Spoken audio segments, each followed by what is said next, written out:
বন্ধুরা আমার, বিশ্বনবী জীবনে কাউকে রেগে ধুমকে কথা বলেননি, চোখ মুখ লাল করে কথা বলেননি।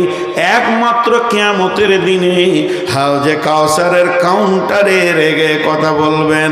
কার ওপরে রাখবেন, কাকে চোখ দেখিয়ে কথা বলবেন আর কি বলবেন?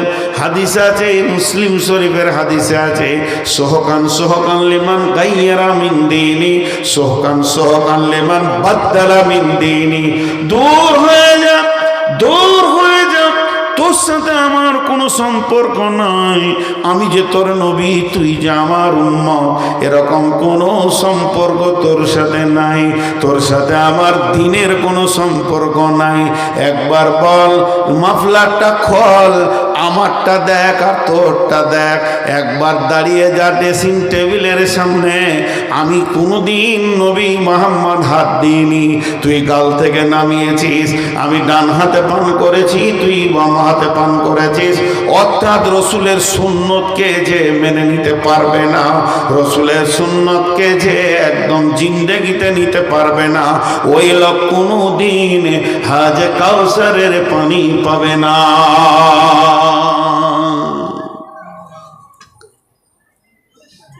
হাজি ভাই, এটা দুনিয়াবি কথা বলছি। আপনারা দুই ভাই, আপনার বড় ভাইকে গ্রামের পশ্চিম পাড়ার কোনো একটা গোষ্ঠীর লোক মেরেছে, এত মার মেরেছে, হাড়হাড্ডি ভেঙে দিয়েছে। তাদের সঙ্গে সম্পর্ক আপনার বড় ভাইয়ের ভালো নাই, তারা বেঈমান, শরীয়তের দৃষ্টিতে তাদের সঙ্গে চলাও যাবে না। এখন আপনি যদি তাদের সঙ্গে বন্ধুত্ব করে ঘরে নিয়ে এসে খাওয়ান, আপনার বড় ভাই আপনাকে ভালোবাসবে? একবার মুখ খুলেন, ভালোবাসবে? বন্ধুত্ব করে যদি খাওয়ান।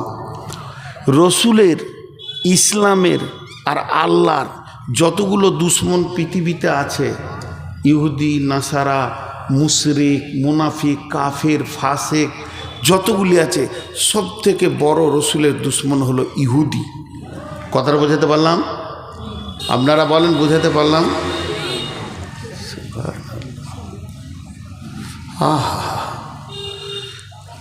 সব থেকে বড় দুশ্মন কে? সবাই একবার মুখ খুলেন।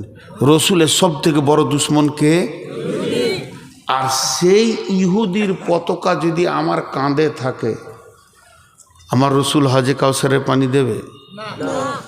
যতগুলি যুবক, বিশেষ করে যুবকদেরকে বলছি, রে বাবা, সোনামানিকের দল, চারিদিকে ছোট চুল রেখে মাথার মাঝে বড়টা, এটা ইহুদিদের কাছ থেকে এসেছে। ইহুদিরা গোটা পৃথিবীর মুসলমান যুবকগুলোকে কিনে নিল, আমার রসুলের মুখটাকে ছোট করে দিল। আল্লাহর রসুল যেটা চুল রেখেছেন, লিম্মা, জুম্মা, আফরা, এই তিনটে চুল রাখো। আর না হয় গোটা মাথা এক সমান চুল হবে, এখানটা যত বড় হবে এখানটা তত বড় হবে। শুধু কানকে বাঁচানোর জন্য একটু ছোট করে নেবেন, মাথায় সমান চুল। এটাকে বাদ দিয়ে আজকে মুসলমানের ঘরে জন্ম, কালেমা শাহাদাতের সাক্ষী দিচ্ছে, ও আন্না মুহাম্মাদুর রাসূলুল্লাহ, আর ওই যুবকটার মাথাতে ইহুদির চুল রয়েছে। আমার নবী তোমার ওপরে কতটা সন্তুষ্ট আছে?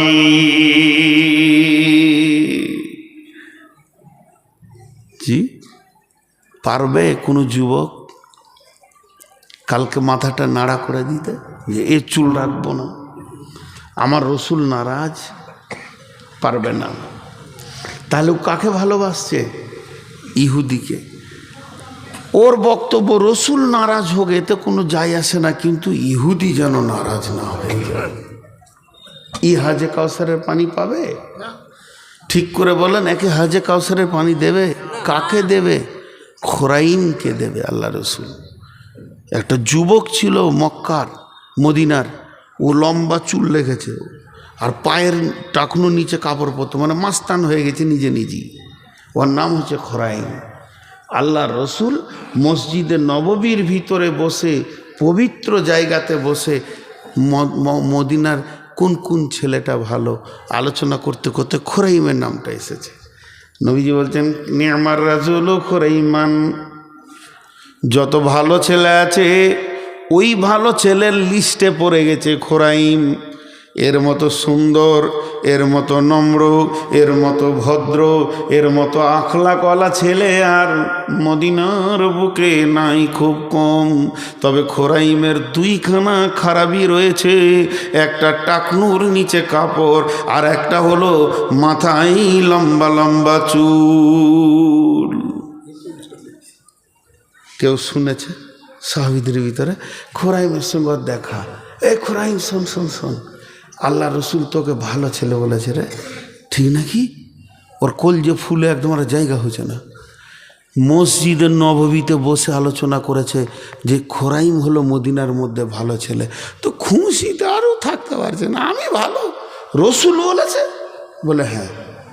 বলছে তবে তোর দুটা খারাপই বলেছে, তো মুখটা নেমে গেল, দুটা খারাপই মুখটা নেমে গেল। আল্লাহ রসুল আমার কাছে খারাপই পেয়েছে বলে হ্যাঁ।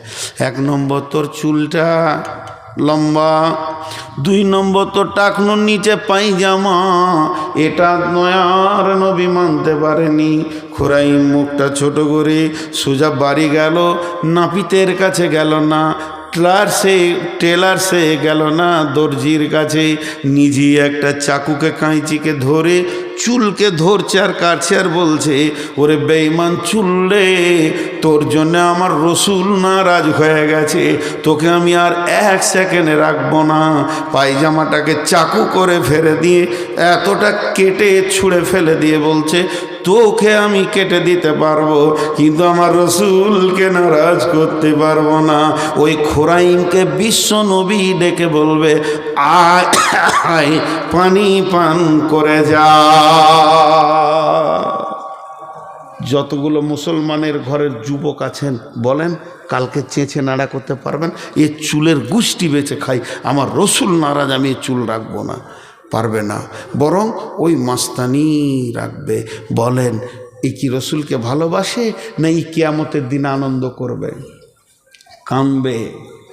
ভাইরা আমার, তাহলে 1 নম্বর হলো ডান হাতে সার্টিফিকেট পাওয়া, 2 নম্বর হলো নূরে তাজাল্লিতে আনন্দে আনন্দিত হওয়া, 3 নম্বর হলো রসুলের হাতে হাজে কাউসারের পানি পান করা, 4 নম্বরে আমার আল্লাহ বলছেন, এটা হাদিসে কুদসি ভাই আমার, হাদিসে কুদসির মধ্যে বলছেন আল্লাহ ইয়াকুলুল্লাহু আযজা ওয়া জাল কুল্লু আমালিন ইবনে আদম লাহু ইল্লা সিয়ামা ফাহুয়া লি ওয়া আনা আজজি বি ইন্নামা ইয়াতরুকু তাআমাহু ওয়া শারাবাহু।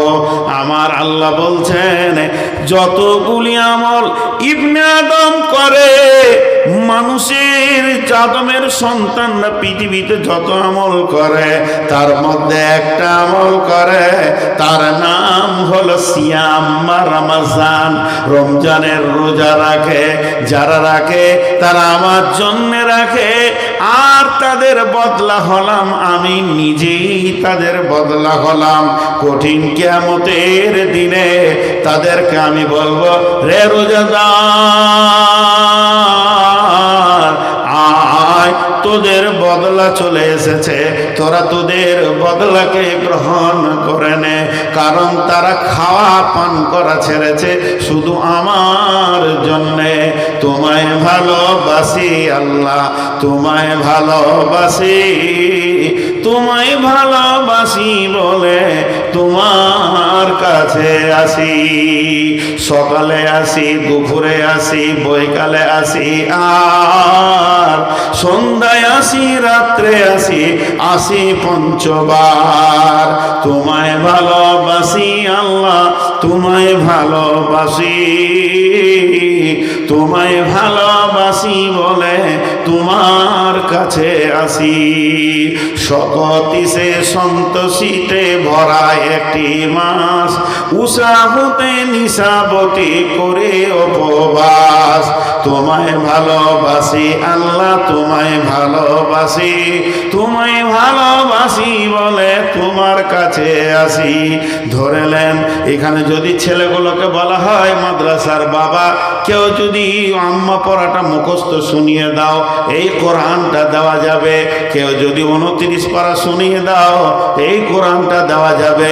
কেউ যদি 30 পারা শুনিয়ে দাও, তো মোবাইলটা দেওয়া যাবে।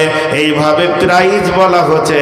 আর কেউ যদি রোজা রেখে দাও 30টা, তাকে কোরআন দিব না, মোবাইল দিব না, কলম দিব না, খাতা দিব না, স্বয়ং আল্লাহকেই প্রাইজ তার দিব।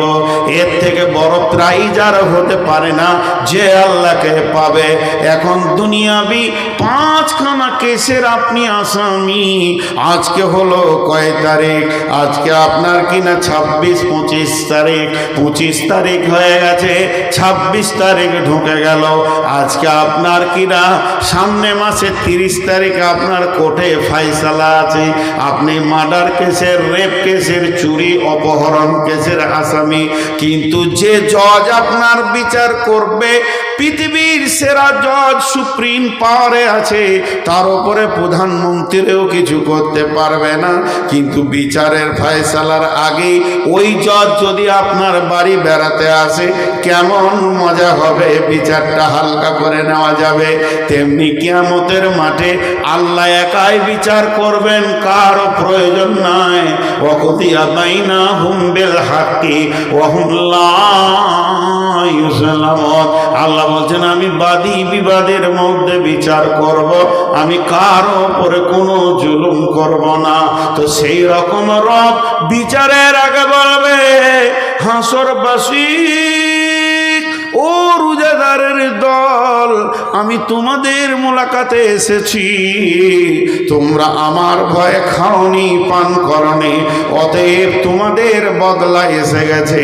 তোমাদের যেটা নেওয়ার আমার কাছ থেকে নিয়ে নাও।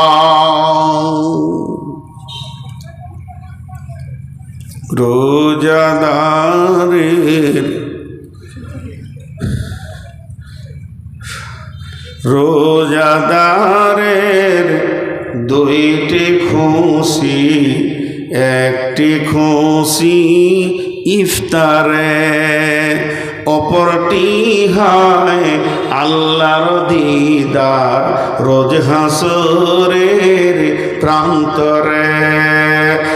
এত সুন্দর মধুর ডাকি যে জন সদা লুকিয়ে থাকে, রোজ হাসরে কাঁদবে সেদিন, পাবে না কো আল্লাহর দান।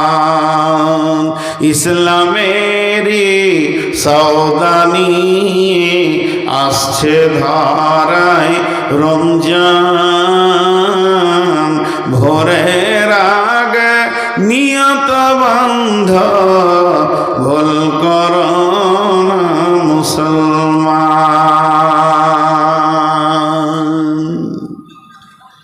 কিয়ামতের এটা 4 নম্বর খুশি।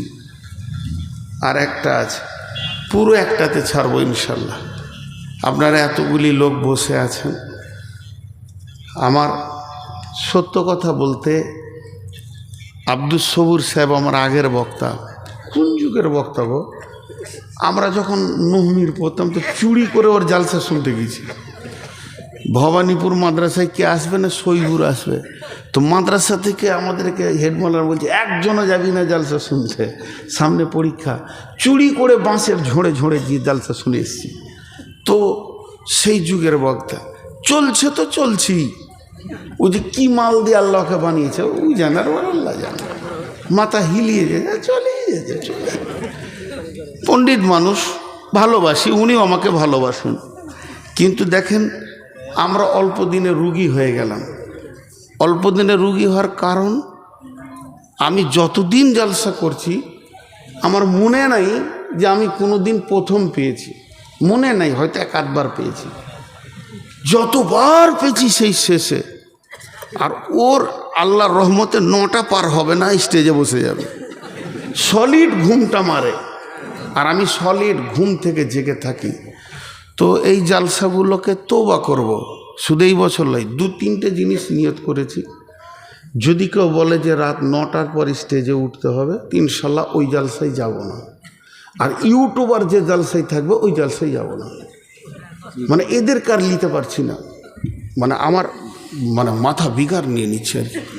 এই চেয়ারে বসে বকা যে কতটা কঠিন ওরা তো জানে না, ওরা ভাবছে, আর ওরা বুঝেও না যে এটা রুজি রুটির লাইন নয়। বড় বড় আলেমরা ফতোয়া দিচ্ছে যে ফেসবুক বা ইউটিউব থেকে ইনকাম করা হারাম, কিন্তু আমি ফতোয়া দিইনি, কারণ আমি ফতোয়া দিতে পারবো না, সেই পুঁজিটা নেই। কোনো বিষয়েই আমি ফতোয়া দিই না, শুধু এটা বিষয় নয়, ওই জন্য এটাও দিইনি। কিন্তু আমি দেখছি যেটা খারাপ জিনিস। আমি ফেসবুক আমার আইডি খুলেছি, বক্তব্য এই যখন জালসা শেষ হয়ে যাবে প্রতিদিন সন্ধ্যায় হয়তো 10 মিনিট 15 মিনিট তালিম করব নিয়ত করেছি, কিন্তু ইনকামের লাইনটা কাটা আছে, ওই দিকটা কেটে দিয়েছি, দরকার নেই। দাওয়াত হিসেবে বলবো যে শুনবে শুনবে, না শুনবে না শুনবে। তো আজকে অনেক কষ্ট পেয়েছি, যে কষ্টটা আমি ভাষা দিয়ে বোঝাতে পারবো না। গতকাল আর পরশু সুগারের মাত্রা এত বেড়েছে যে হাঁটুর নিচে থেকে পা পর্যন্ত আগুনের মতো জ্বলছে। তারপরও আমি যখন সকাল থেকে এসেছি একটাই আবেদন, 10টা পার করিও না। 10টা দিয়ে 2 মিনিট, 10টা থেকে 2 মিনিট হয়ে যায়, 10টা থেকে 2 মিনিট 5 মিনিট পার হবে। দিলে 12টায় দিয়েছে, 12টায়। এবার বলেন এগুলো কি আর সহ্য হয়? এইটাকে কি কম বলে? হ্যাঁ, কি আইডিয়া। আবার এই বিহারে আছে রাত 3টেই তুলবে, বেলা তাখির দে রাহা হুঁ জলদ সে জলদ, 3টের পর। আজকে সভাপতি কি বলছে, আর লেট করবো না, এক্ষুনি দিয়ে দিব। সব পরিচিত বন্ধু মানুষ বলি এগুলো বলতে পারছি এখানে। তো ঘটনা হচ্ছে আমার নিজের শরীরটা নিজে কি বুঝতে হবে, কেউ বুঝে দিবে না। আমি এতদিন থেকে বুঝে নিয়েছি, কেউ বুঝে দিবে না, কেউ কারো বুঝে দেবে না। গত পরশুকার খবর শুনেন, শোভাপুরে জলসা করতে গেছি নদীর ওই পারে। ওই কমিটি আমার জন্য জালসার ডেট আনতে গিয়েছিল দেওনাপুর মাদ্রাসায়। দেওনাপুরওয়ালারা দিয়েছে 10টায়, কমিটির ছেলেগুলো বলছে এদের হুঁশ নাই, জ্ঞান নাই, 10টায় কি রাত দেয় না, 9টায় দিবে তো ভালো হবে। জানটা খোশ হয়ে গেল, তাহলে এরা 9টায় দিবে, ডেট নিয়েছে 11:30টায় দিয়েছে। ওকে খুঁজে বেড়াচ্ছিলাম, মারবো, পালিয়ে গেছে সুইচ অফ করে দিয়ে। হ্যাঁ, তোকে মারবো, তারপর আমি এখান থেকে নদী পার হব। সে এখনও আমার ফোন ধরছে না, যে তোকে পিটবো, যেদিন ধুলিয়ানে পাবো তোর হাড় ভাঙবো। তুই ডেট নিয়েছিলি আর ওদেরকে 10টায় বেলায় বলেছিলি, 9টায় কেন দিলে না, তুই কেন 11:30টায় দিলি? তো পরিচিত মানুষ। তো আল্লাহর রহমতে আর পারছি না, কুবুদ্ধি নয়। তো 4টা বলা হলো, কিয়ামতে 5টা নিয়ামত থাকবে, তার মধ্যে 4টা বলা হলো। 1 নম্বর হচ্ছে উঠি নূর পেয়ে যাব, 2 নম্বরে ডান হাতে সার্টিফিকেট পাবো, 3 নম্বরে রসুলের হাতে পানি পাবো, 4 নম্বরে হচ্ছে আল্লাহর দিদার পাবো। আল্লাহ আমাদের প্রত্যেকে এগুলো পাওয়ার তৌফিক দান করুন, আল্লাহ। 5 নম্বরে গোটা কিয়ামতের ময়দানটা তাও তা করে জ্বলবে। হুফাতান গুরাতান গুরলান, পায়ে জুতা থাকবে না, কাপড়ে শরীরে থাকবে না, খাতনা দেওয়া থাকবে না। এই অবস্থায় কিয়ামতের মাঠে উঠবে, নারী পুরুষ উঠবে। আল্লাহর নবী কাম্মা জানা এসে বললেন, ইয়া রাসূলুল্লাহ, একে অপরকে দেখবে না। বলে সেই দিনের আযাব এত কঠিন থাকবে, কেউ কারোর দিকে তাকাবে না। ছোট্ট করে একটা উদাহরণ দিই। বৈশাখ মাস চলছে, আর এত রোদের মাত্রা উঠেছে যে এই মাটি পর্যন্ত তাঁ করছে, আর চারিদিকে গাছপালা শুকিয়ে যেছে, মাটি ফেটে একাকার, মানুষ কোথায় দাঁড়াবে পেরেশান। আর ঠিক ওই রকম টাইমে এইরকম একটা বড় হল ঘরকে হার্ড এসি চালানো আছে, ওই এসি ঘরে সোফা লাগানো আছে, ওখানে 50 জন ঢুকে আছে, 200 জন ঢুকে আছে, কফি খেয়েছে, চা খেয়েছে, আনন্দ করছে। এবং ওরা বাইরের গরমের খবর পাবে? জোরে বলেন, কিছু খবর পাবে ওরা? কিছুই বুঝলো না। সে আপনি আর আমি মাঠে দৌড়ে হেঁপে মরে গেল, বুঝলো না। তো ওই রকম কিয়ামতের ময়দানে বিশ্ব নবী বলছেন একটা সান্ত্বনার জায়গা থাকবে, অতি ঠান্ডা জায়গা থাকবে, সেটা আল্লাহর রহমতের ছায়া থাকবে। বিসমিল্লাহির রহমানির রহিম। ওয়া নবী হুরায়রা রাদিয়াল্লাহু তাআলা আনহু قال قال رسول الله صلى الله عليه وسلم سبعة يظلهم الله في ظله يوم لا ظل إلا ظله। ও বিশ্ববাসী রে, কিয়ামতের যত দুর্ঘটনা শুনেছ শুনে নাও না কেন, তার ভিতরে আল্লাহর রহমতের ঠান্ডা একটা জায়গা থাকবে, ছায়া থাকবে, সেখানে মানুষ যাবে, আশ্বস্তের শ্বাস ফেলবে। সেখানে আপনি আমি জায়গা পাবো না, ইনি তিনি জায়গা পাবে না। সেখানে 7 শ্রেণীর লোক বাস করবে, যাদের 7 রকম আমল আছে। 7 রকমই একজনের আছে তা নয়, যে কোনো একটা আমলের কারণে ওখানে জায়গা পাবি। আল্লাহর নবী বলতেন সাবাতুন ইযিল্লুহুমুল্লাহু ফি যিল্লিহি ইয়াউমুল লা যিল্লা ইল্লা যিল্লুহু। আপনাদেরকে বোঝানোর জন্য বলছি, ওইখানে মনে করলেন 7খানা দরজা আছে, 7টা কাউন্টার আছে, এক একটা কাউন্টারে এক এক আমলওয়ালাকে ঢোকানো হবে। 1 নম্বর কাউন্টার, আল্লাহর নবী বলছেন ইমামুন আদিলুন, পৃথিবীর বুকে যারা ন্যায় বিচার করেছে, যাদের বিচার একদম ন্যায় ছিল, তারা ওই 1 নম্বর কাউন্টারে গিয়ে ছায়াতে থাকবে। আপনাদের কুচগিরিয়াতে ন্যায় বিচার আছে? হ্যাঁ হ্যাঁ, কঠিন ন্যায় বিচার বলছে আবার। জি হ্যাঁ, একটা ঘটনা শোনায় আমাদের ওখানে। একজন মৌলবি মানুষ মসজিদের ইমামতি করে, তো ভদ্রলোক 2টি মাটি নিয়েছে, ওর বাড়ির পাশে রাস্তার ধারে রেখেছে, বাড়িতে ঢুকাবে, মাটি 2টি, সত্য ঘটনা।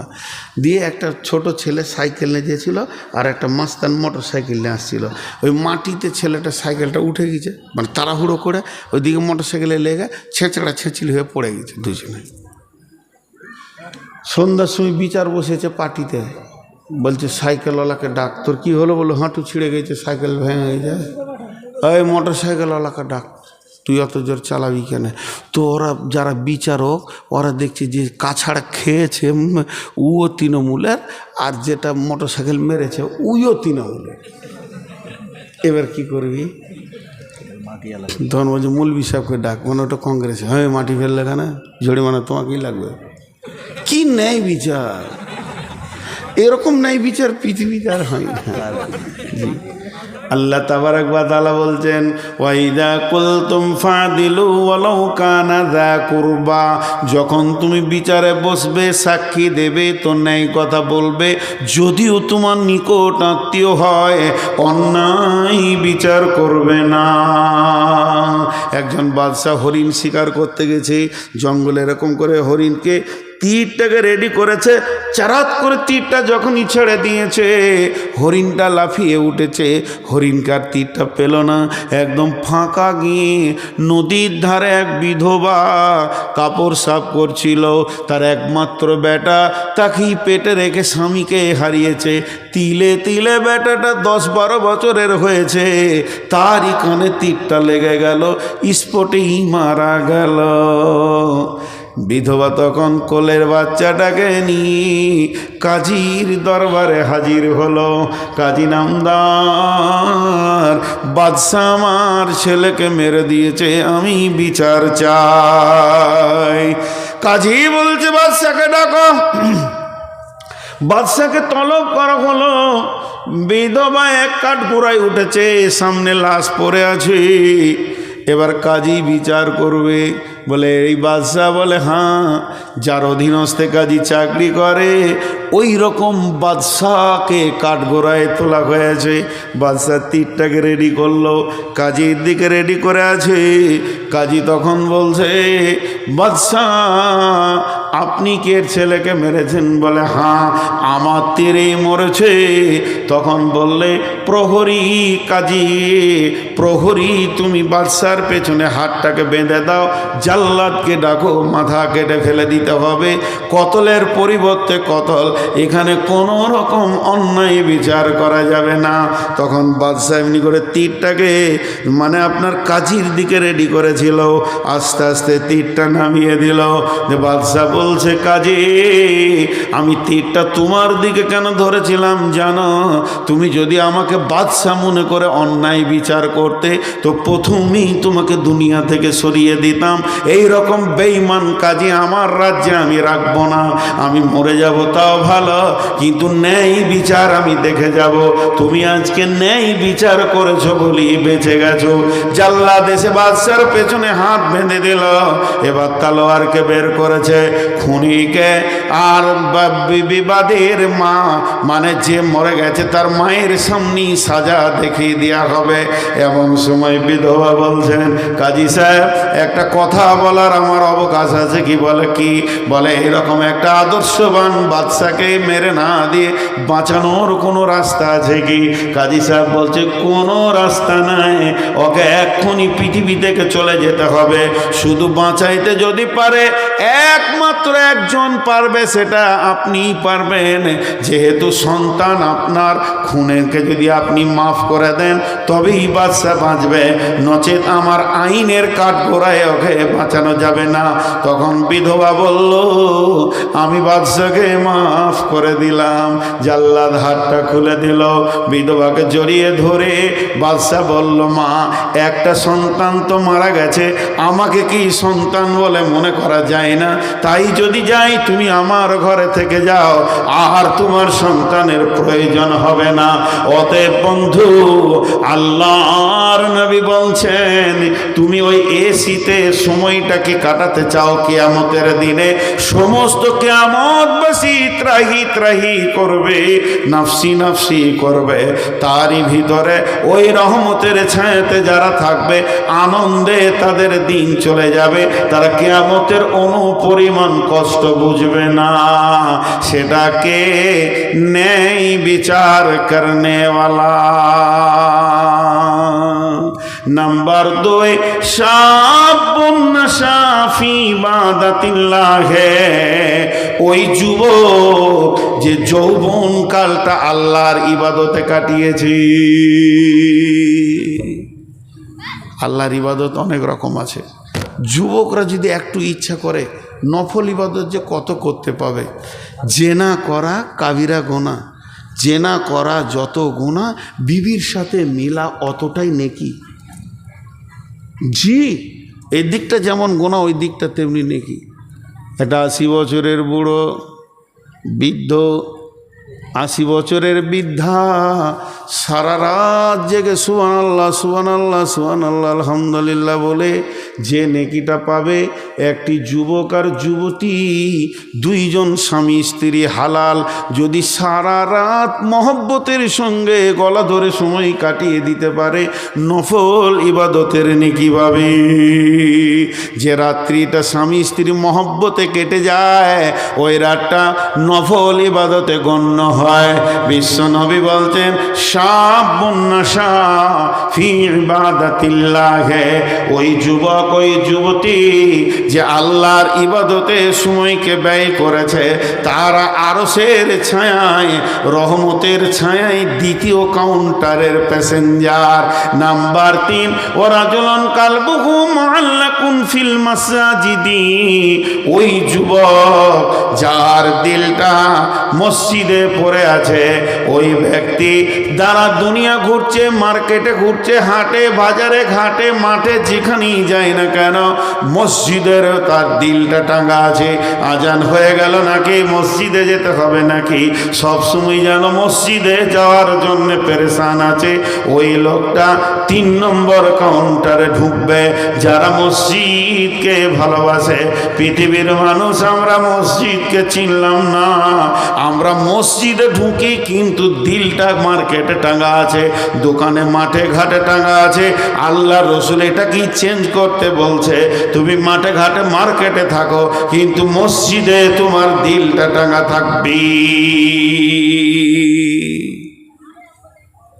3 নম্বর কাউন্টারে মসজিদকে ভালোবাসবো ইনশাআল্লাহ। কথা বলে না সবাই? অন্তর দিয়ে ভালোবাসবো ইনশাআল্লাহ। মসজিদে ঢুকে যদি কোনো নোংরা দেখতে পাই তো মসজিদকে ডাকবো নাকি, এ কই রে ঝাড়ু দে, ইমাম সাহেবকে বলবো, ইমাম সাহেব ওই এখানটা কিরম সব নোংরা হয়েছে, আপনার কোনো হুঁশ নাই কেন? পাগলা, মসজিদ পরিষ্কার করবে কে, ময়লা দেখবে যে, তার দায়িত্ব। করবো ইনশাআল্লাহ। কে কে ইমামকে হুমকি দেবো? হ্যাঁ দেখ, ইমামকে হুমকি দেবে ইনশাআল্লাহ। ইমামের পাছায় বাঁশ ভরে ঘর থেকে তার। মসজিদে ঝাড়ু দেন, কথা বলে না, মসজিদে ঝাড়ু দেন। বিশ্ব নবী মসজিদ ঝাড়নেওয়ালা মহিলার কবরের কাছে গিয়ে দোয়া করে এসছেন। মসজিদ যে কি জিনিস, একটা ছোট্ট কথা বলে দিই, মসজিদে যে ঢুকে পড়েন এখন, আপনাকে উজু করতে হবে না, নামাজ পড়তে হবে না, জিকির করতে হবে না, তেলাওয়াত করতে হবে না, ওগুলো করলেন তো আলাদা এক্সট্রা বেনিফিট। শুধু মসজিদে বসে থাকেন তো আল্লাহর মেহমান হয়ে যাবেন যতক্ষণ থাকবেন। আল্লাহর মেহমান, আল্লাহ ওর দিকে বারবার রহমতের নজরে দেখবে, আমার মেহমান আমার ঘরে বসে আছে। আর মসজিদ থেকে বের হওয়ার লেগে খালি ছটফট করছে। হ্যাঁ, মসজিদ ঢুকছে তো মনে হচ্ছে যেন ও জান পিঁজড়াতে পাখি ঢুকে গেছে, কখন বের হবে। তো মসজিদকে ভালোবাসবো ইনশাআল্লাহ। ন্যায় বিচার করবো তো ইনশাআল্লাহ। করেন, ন্যায় বিচার করেন, ন্যায় বিচার দুনিয়া তার নাই। তো 3টে হলো। 4 নম্বর, ওয়ারাজুলুন দাআতহু ইমরাতুন যাতু মানসুবিন জামালিন ফাকালা ইন্নী আখাফুল্লাহ। যদি কোনো যুবককে সুন্দরী মালালা নারী হাতছানি দিয়ে ডাকছে, আয় আয় আয় মজা লুটবি তো আয়, ওই যুবককে উত্তর দিছে, ইন্নী আখাফুল্লাহ, আপামনি বোন আমার, তোমার কাছে যা আছে আমার তার জন্য অনেক প্রয়োজন, কিন্তু আমার আল্লাহর ভয় তোমার কাছে যেতে দিছে না। যদি কোনো যুবক এই জবাব দিয়ে ফিরে আসতে পারে তো আল্লাহর নবী বলছেন, তোমার রহমতের ছায়াতে একটা কোটা লেগে গেছে, তুমি 4 নম্বর কাউন্টার দিয়ে ঢুকে যাবে। ওয়ারাজুলানে তাহাব্বা ফিল্লাহি ইসতামা আলাইহি ওয়া তাফাররাকা আলাইহি, ওই 2 বন্ধু যারা আপোষে আল্লাহর জন্য ভালোবাসা করে, আমি নূরউদ্দিনকে ভালোবাসি আল্লাহর জন্যে, ওই আমাকে ভালোবাসে আল্লাহর জন্যে, আবার যদি ছাড়াছাড়ি করব তো আল্লাহর জন্যে, দেখলাম ও বেঈমান কিংবা ও আমাকে দেখছে বেঈমান, এর সঙ্গে চললে ঈমান থাকবে না। আল্লাহর জন্যে মহব্বত করা আর আল্লাহর জন্যে ছাড়াছাড়ি করা, এই 2 ব্যক্তি রহমতের ছায়াতে জায়গা পাবে। এদের জন্যে 5ম নম্বরের কাউন্টারটা খোলা গেছে। এবার 6 নম্বর কাউন্টার, ওয়ারাজুলুন তাসাদ্দাকা বিসাদকাতিন ফাআখফাহা হাত্তা লা তা'লামু শিমালুহু মা তুনফিকু বিয়ামিনি। ওই লোকটা যে ডান হাতে দান করলো বাঁ হাত জানতে পারলো না, তবে প্রকাশ্যে দান করা জায়েজ আছে। কোরআন বলেছে সিররা ওয়া আলানিয়া, তুমি প্রকাশ্যে করতে পারো, গোপনেও করতে পারো। প্রকাশ্যে দানটাও যেমন চলবে, গোপনেও চলবে, তবে গোপনের দানটা একটা এক্সট্রা ফ্যাসিলিটি রয়েছে, তোমার রহমতের ছায়াতে জায়গা লেগে যাবে। 7 নম্বরে ওই ব্যক্তি, ওয়ারাজুলুন ওয়ারাজুলুন যাকারাল্লাহ খালিয়ান ফাফাজাত আইনাহু, ওই ব্যক্তি যে আল্লাহকে গভীর রাত্রে উঠে ডাকতে ডাকতে চোখে পানি বের হয়ে গেল। আল্লাহর নবী বলছেন, তুমি 7 নম্বর কাউন্টার দিয়ে ঢুকে তোমার একটা ওখানে বুকিং হয়ে গেছে, রিজার্ভেশন লেগে গেছে, তুমি ওই ছায়াতে থাকতে পাবে।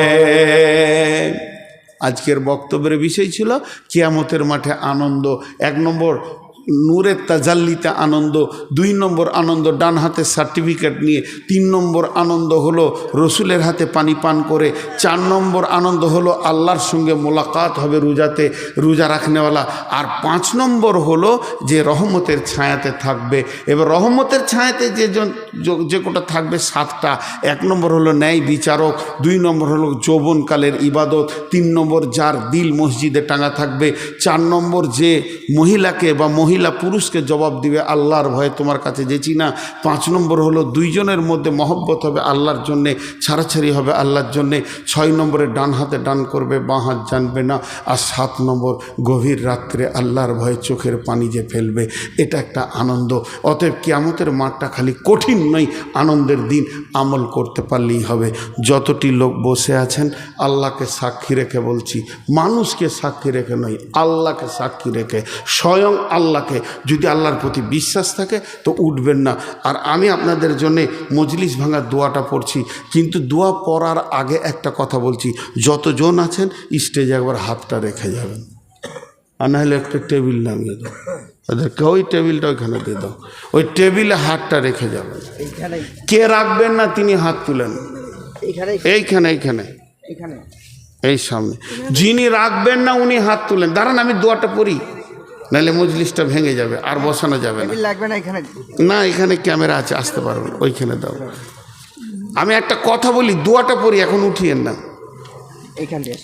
আমি দোয়াটা দিই আপনাদেরকে। জি, আপনারা আমার সঙ্গে বুঝে বুঝে আমিন বলেন। এই আল্লাহ, তুমি আমাদেরকে বেশি বেশি করে সেই আকীদার উপরে আমল করার তৌফিক দান করো। এই আল্লাহ, আমাদের মা বাপ ভাই বোন যারা মারা গেছে তাদেরকে তুমি মাফ করো।